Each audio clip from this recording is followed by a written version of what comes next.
Oldimda ko'rib turganingdek katta korobka turibdi. Bugun yana bitta ajoyib video obzor va bugun sizlar bilan birgalikda haqiqatan katta, ya'ni 34 diagonaldagi monitor, qolaversa curved qayrilgan, undan ham tashqari ranglarni haqiqatan yaxshi ko'rsatadigan 10 bit monitor haqida yaqindan tanishamiz.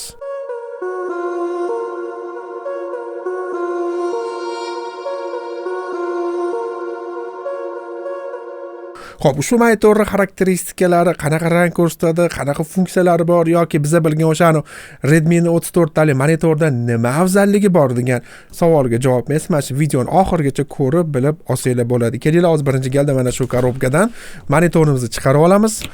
Undan keyin uni ishlatib ko'ramiz, xarakteristikasi, yaxshi, yomon taraflari haqida batafsil gaplashamiz. Pichoqimiz qadoq tarkibidan nimalar chiqadi ko'ramiz. Mana bitta o'zini dokumentlari, kabel menejmenti uchun turli kerakli boshqa narsalari bor bu yerda. Xo'p, kabellar, qanaqa kabellar bizda chiqadi? Birinchi galda uni biz to'qilishimiz uchun o'zini bizda o'sha bitani kabeli. Xo'p, eng muhimi Type-C borligi, Mac foydalanuvchilari aynan shu monitor sizlarga ham to'g'ri kelishi. Undan keyingisi bizdagi o'sha o'zini original DisplayPort kabeli va har doimgidek istalgan monitorda bo'lgani kabi oddiygina HDMI kabel, ya'ni biz uchun kerakli bo'lgan barcha kabellari ushbu komplektimizda bor. Ya'ni bizda o'zini noshkalari LG'ni mana menga yoqadigan xislati, mana shu monitorlarni olgan paytingizda qanaqadir boltlarni atyorka qidiradigan narsasi yo'q. Ya'ni oddiygina plug and play texnologiyasi asosida bemalol qo'lda yig'ib tashlasanglar bo'ladi.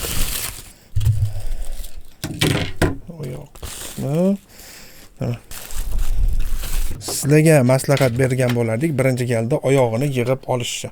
Chunki monitor katta bo'lganiga bir o'zingizlar yig'ayotgan bo'lsanglar, oyog'ini yig'ib olmasanglar qiynalib qolasizlar.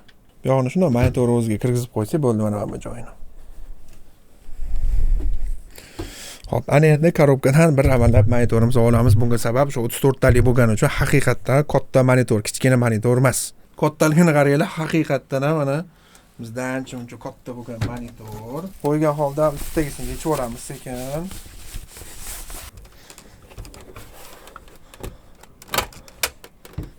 Amcha ovozni ham eshitsangiz, shiq etib bitada tushadi. Ya'ni muammo emas. Ana endi aylantirib ko'ramiz.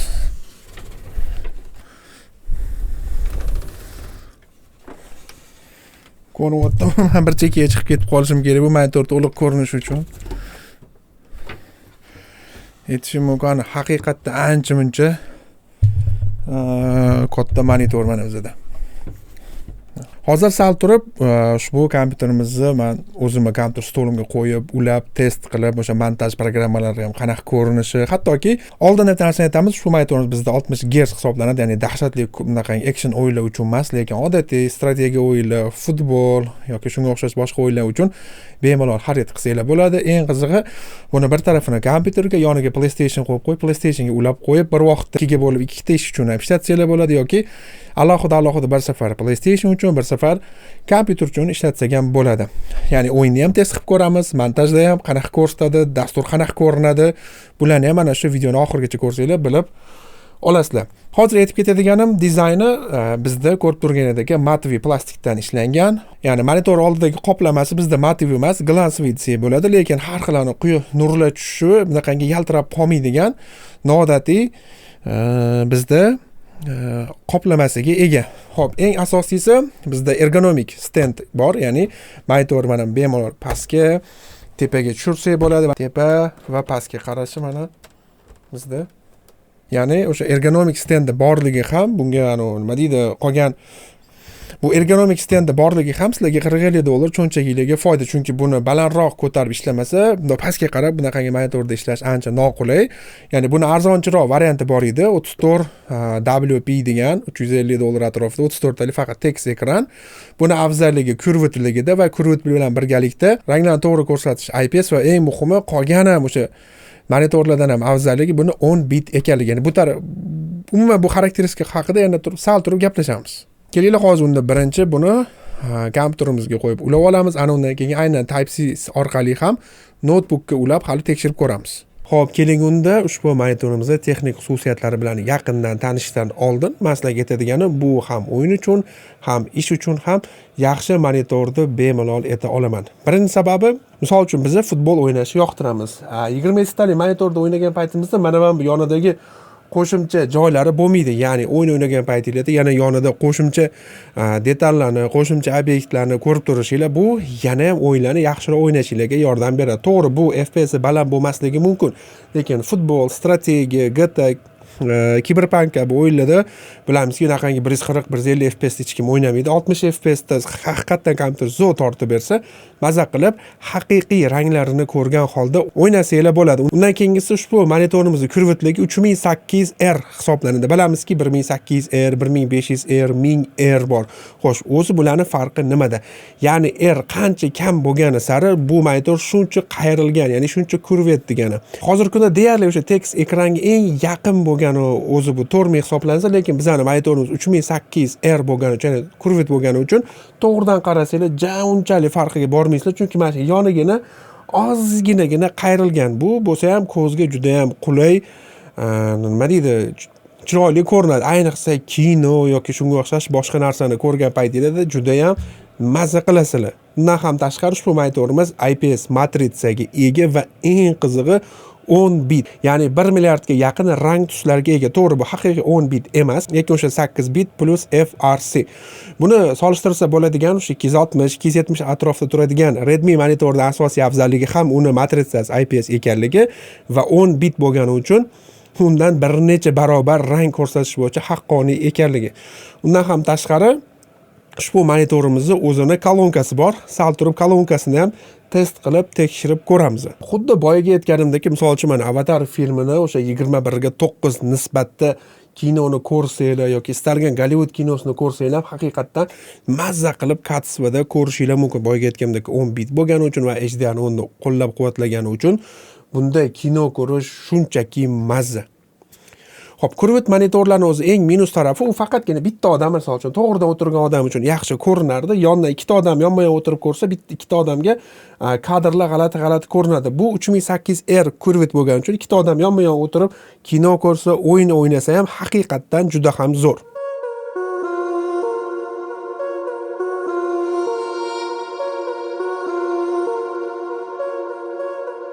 Ana endi monitorimizning haqiqiy texnik xususiyatlari bilan yaqindan tanishadigan bo'lsak, ushbu monitorimiz bizda Quad HD hisoblanadi, ya'ni 3K ham emas, 4K ham emas, ya'ni 2K ni shunchaki kengaytirilgan varianti desa bo'ladi, ya'ni yoniga cho'zilgan variant. Ya'ni 3440 ga 1440 tasvir o'lchami hisoblanadi. Ushbu monitorimiz diagonali esa bizda 34 diagonal hisoblanadi. Ya'ni videoni boshidan aytayotganimiz kabi ushbu monitorimizning matritsasi IPS va IPS bo'lgandan keyin standart IPS monitorlar singari kontrast bizda 1000 ga 1 nisbatda. Ushbu monitorimizning yorug'ligi esa 300 kandela taqsim metr kvadrat.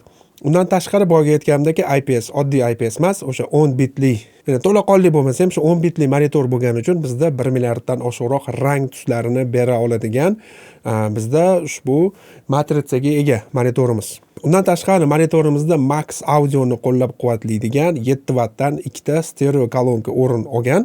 Ushbu kolonka bilan ham sizlar bemalol hattoki kino ko'rsanglar, montaj qilsanglar ham bo'ladi. Ya'ni ancha-muncha monitorlardagi bor kolonkalarga qaraganda ovozi haqiqatdan ancha-muncha balandroq. Men esimimcha, men hamma ishni qilib bera olaman. Foto, videoni bilish kerak, kamiga targetni ham bilish kerak, Photoshopni ham, dizayn hammasini qilish kerak. Ular faqat kim bu o'zi desa, aytayapti, o'zim ishchi, unga 1 million oylik qo'shib beryapman. Yoki yaxshi SMMchilar ko'p. Mana bu bizani monitorimizning o'zidan chiqayotgan ovozi haqiqatdan stereo ovozga ega va ancha-muncha sifatli kolonkasi bor. Ya'ni xullas shu monitorni olib bitta o'zingizlarga agar yaxshiroq ovoz obработка qilmoqchi bo'lsanglar, bitta naushnik olib qo'yasizlar-da, ortiqcha kolonkalarga pul ishlatib o'tirmasdan, bemalol o'zida kino, televizor ko'rasizlarmi, montaj qilasizlarmi, ya'ni montaj qilasizlarmi, ya'ni istalgan ish uchun universal bo'lgan va eng muhimi kurvat, ya'ni qayrilgan monitor hisoblanadi. Ushbu monitorimizni qanaqa portlari bor? Ushbu monitorimiz pastki qismida joylashgan HDMI 2.0 portdan ikkita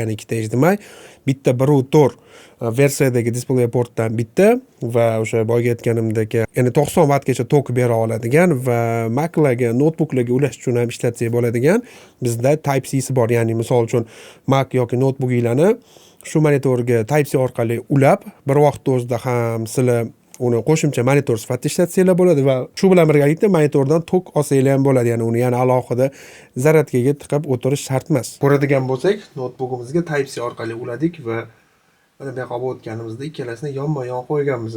Ya'ni Type-C orqali monitorimiz haqiqatan ishlayapti va hech qanaqa mikrofonsiz buni test qilib ko'ryapmiz. Xo'p, kelinglar mana shu joyi o'zida mana nastroykasini ko'ramiz, ya'ni parametr ekranni. 3440 ga 1440 ishlayapti. Ya'ni mana bu yonda ikonkasi chiqib turibdi. Ya'ni bu degani bizning notebook ham zaryadga olyapti, ham monitorga ulandi. Undan tashqari monitorimizda 4 ta USB 3 bor. Buni ikkitasi pastki qismida joylashgan, mana shu joydagi pastki qismida, ikkitasi esa yon tarafga joylashtirilgan va bitta naushnik uchun ulaydigan 3.5 mm audio jack ham mana shu o'ng taraf burchagiga joylashtirilgan. Xo'p, bizda menyusi ham bor.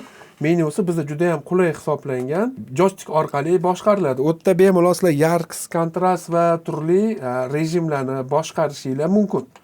Ovozni past-baland qilish ham aynan shu joyda o'rin olgan. Misol uchun bitta HDMI ga PlayStation, DisplayPort counterga ulab qo'yib, mana shu menyusi orqali HDMI dan DisplayPortga o'tish joyini mana shundan kontrol qilsanglar bo'ladi. Ya'ni nastroykasida rus tili ham bor. Va boyga aytganimdek, montajchilar uchun eng muhim narsasi bu IPS matritsa ekanligi, 10 bit bo'lib 1 milliarddan ortiq rang tuslarini bera olishi va sRGB ni 99% qo'llab-quvvatlanishi hisoblanadi. Bu monitor LG ning yangi monitori bo'lgani uchun bunda DAS yangi texnologiya kirib kelgan, ya'ni Dynamic Action Sync degan texnologiyani turli qotishlar yoki bir zadержкаlarni oldini olish uchun, ya'ni mana kadrlarni stabil qilib berish funksiyasi qo'llanilgan ushbu monitorimizda. Va yana bitta ajoyib funksiyasi buni Black Stabilizer funksiyasi hisoblanadi. Ya'ni bilamizki, o'yin o'ynayotgan paytda qorong'iroq bo'lib qolsa, qanaqadir yaxshi ko'rinmaydi. Ushbu monitorda esa yangi funksiya tufayli qorong'iroq o'ynayotgan paytingizda ham ancha-muncha kadrlarni yarkroq, chiroyliroq ko'rsanglar bo'ladi.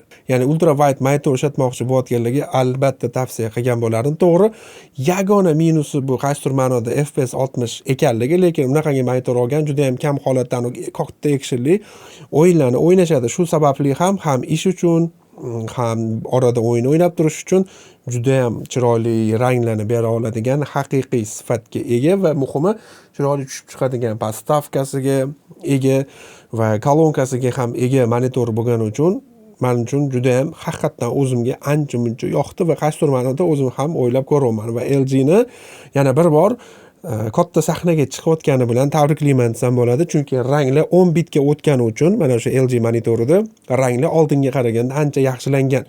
Oldin o'sha 8 bitli 34 tali monitorda minusi LG da ozgina ularda ko'kdan muammo bo'lmagan, chunki bularda low blue light juda ham yaxshi ishlagan LG larda. Ularda faqat ranglar sal saturationi balandroq, ya'ni qizg'ish ranglarni ko'proq ko'rsatar edi LG monitorlarda. Ushbu monitorda esa 10 bit bo'lgani darrov bilindi, ya'ni ranglarni haqqoniy ancha-muncha yaxshi ko'rsatmoqda. Kelinglar undaq qilamiz. Shu monitor narxini men videoni pastiga yozib qo'yaman va men pastda qoldiradigan o'sha Telegram kanal orqali o'tib, ya'ni o'sha Computers 777 do'koni orqali hoziroq buyurtma berib zakaz qilsanglar bo'ladi. O'zbekiston bo'ylab ham pochta orqali yetkazib berish xizmatlarini shu do'kon orqali gaplashib olsanglar bo'ladi. Marhamat, ushbu videoni Redmi monitor olib nimagadir yoqmayotgan bo'lsa, ushbu tanishinglarga, mana shu Redmi olgan tanishinglarga videoni yuborib qo'yish esdan chiqmasin. Professional montajyor bo'laman deganlar uchun maxsus taklif. Premiere Pro Zoru 2U2 8 ta modul, effektlardan tortib toki uni eksport qilishga qadar 130 bitta video va undan tashqari bepul After Effects kursi, 25 ta video, 27 ta proyekt, 15 mingdan ortiq audio va video materiallar, o'zbek tilidagi to'liq va mukammal video darslik. Montaj haqida yana ham jiddiy gaplashamiz.